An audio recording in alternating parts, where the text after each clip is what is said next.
It can be really frustrating when your opponent is in great danger, but they have a piece that holds the position together. Removing that guard can be a quick way to victory, but what if you can't use that tactic? Another way to break down the defense is with a tactic known as interference. Interference is a move that blocks a critical square, disconnecting the defense. In this position, White's queen and bishop are lined up on the b1 to h7 diagonal, pointing directly at Black's king. Black just played the queen to h4, guarding the h7 square and threatening checkmate on h1 on the next turn. White would love to block the queen's protection of the h7 square, but how can White do that? White plays the interference tactic rook h6 check.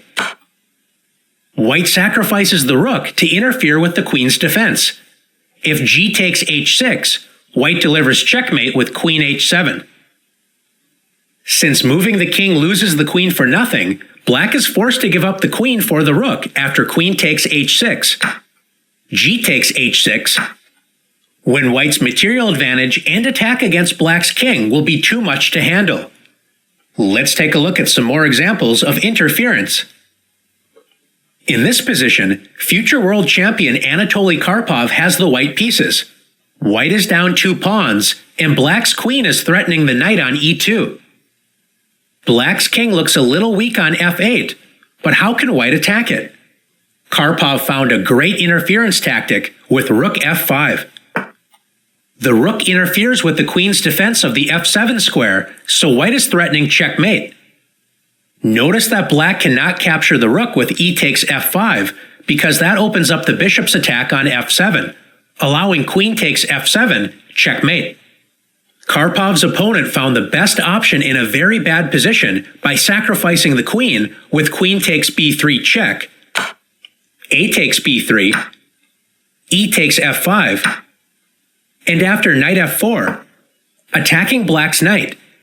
Notice Black's knight cannot leave the g6 square, or else White will skewer the king and rook with queen h8 check. Karpov soon converted this position to victory. Let's take a look at one more example together. In this position, Black is putting White under tremendous pressure. Black has checkmate ideas such as queen g1 and queen g2. But notice that both of these threats are guarded by White's bishop on d5 and rook on e1. Can you find a way to interfere with White's defenses and set up a checkmate attack? If you found the incredible bishop e4. Excellent work.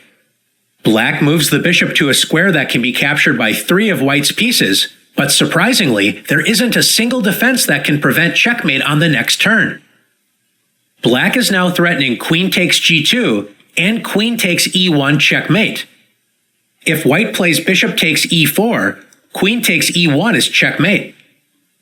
If White captures the bishop with a rook, Black plays checkmate on g2. Finally, if White tries to protect the g2 square and the rook on e1 by playing rook g1, Black delivers checkmate with queen takes g1. Checkmate. Are you ready to use the interference tactic to destroy your opponent's defenses? Let's go to the challenges.